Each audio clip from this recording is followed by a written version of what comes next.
humildad no es una apariencia. La humildad simplemente es una actitud del corazón.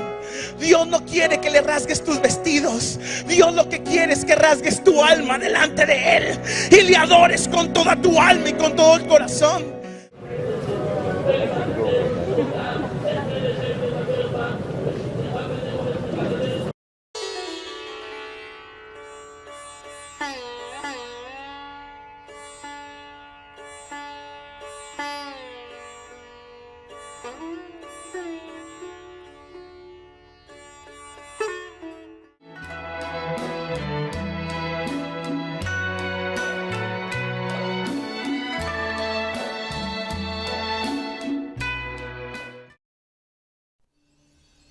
Todas las religiones principales tienen su libro o colección de libros, aunque estos pueden variar mucho en forma, volumen, antigüedad y grado de santidad.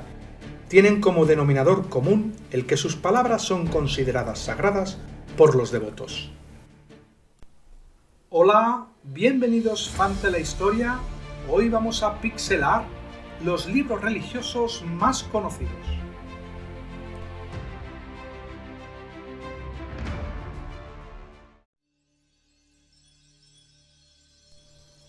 La Biblia, del cristianismo. El Corán, del Islam. El Talmud, del judaísmo.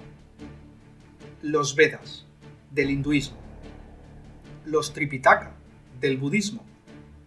Son algunos de los escritos sagrados oficiales de las principales religiones. La propia existencia de tantos libros sagrados es, en sí misma, prueba de que la religiosidad es una cualidad inherente en el hombre. Hay otros libros que, aunque ninguna religión organizada reconoce como sus libros sagrados oficiales, son de naturaleza religiosa. Este es el caso del Kojiki y las Nihongi, libros que por siglos han causado un tremendo impacto en la vida japonesa y en su religión, el sintoísmo. Los 13 clásicos del confucianismo han ejercido una influencia parecida en la vida china. Estos últimos se basan en las enseñanzas de Confucio. Se dice que en los 496 capítulos de las Analectas, Lunyu, el libro de texto básico del confucianismo, se registran las palabras del propio Confucio. Algunos de estos libros religiosos son sumamente largos, otros son más cortos. El Corán, por ejemplo, tiene un volumen aproximado 4 veces menor que el de la Biblia. Por otro lado, en los Samhitas, una colección de obras sagradas hindúes, se calcula que hay más de 1 millón de estrofas. En contraste, la versión de la Biblia en inglés, King James Version, solo contiene 31.102 versículos, o dicho de otra manera, hay 773.746 palabras. Sin embargo, en el Talmud de Babilonia nos encontramos con 2,5 millones de palabras. Más voluminoso aún es el canon budista chino, del que se dice que ocupa casi 100.000 páginas impresas. Otros escritos religiosos más recientes también han llegado a ser considerados sagrados. De algunos de ellos se dice que son adiciones imprescindibles a escritos ya aceptados.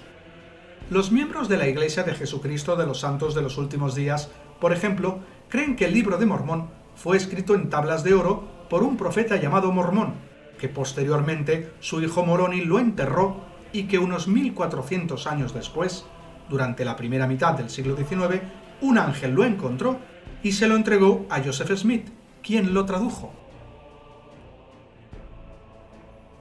También el libro de Mary Baker Eddy, titulado Ciencia y Salud con la clave de las Escrituras, se consideró igual de sagrado.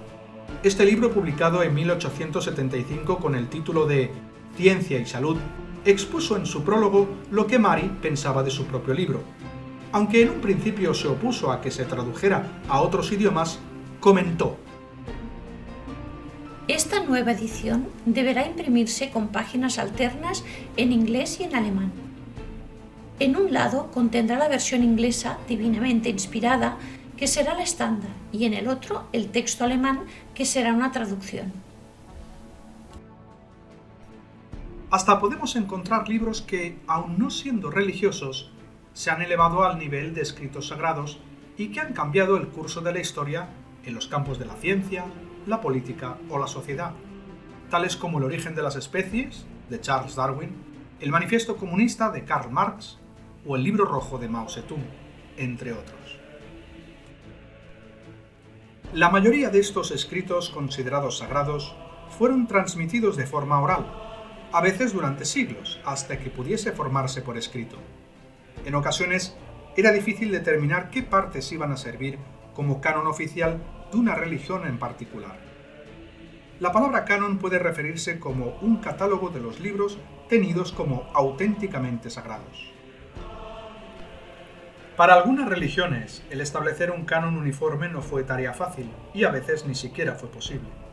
Por ejemplo, los escritos budistas se distinguen de los demás escritos religiosos del mundo porque existen varios cánones. La Enciclopedia de Religión comenta: las colecciones de escritos budistas difieren de manera significativa y hay pocos textos que puedan encontrarse en todas las tradiciones. Esta confusión resultó en la formación de grupos sectarios y en lo que la historia denomina las 18 escuelas del pensamiento budista. De hecho, tenemos que esperar más de 400 años después de la muerte de Buda para encontrar los primeros escritos budistas.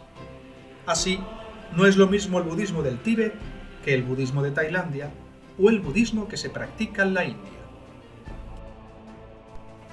Por otro lado, el hinduismo hace distinción entre un canon aceptado y otros escritos a los que se concede la categoría de semisagrados. Los escritos sagrados hindúes, llamados Shruti, que significa aprender mediante audición, engloban la principal revelación e incluyen los Vedas y los Upanishads. La Smriti, que significa memoria, complementa la Shruti, explicándola y ampliándola, de modo que a la Smriti se la considera secundaria, semicanónica, aunque en realidad la mayor parte de lo que los hindúes saben de su religión proviene de ella.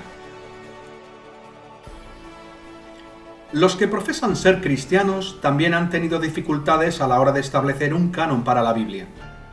La Iglesia Católica Romana y la mayoría de las iglesias ortodoxas orientales denominan deuterocanónicos, que significa del segundo canon o canon posterior, a 13 escritos adicionales, o algunos de ellos.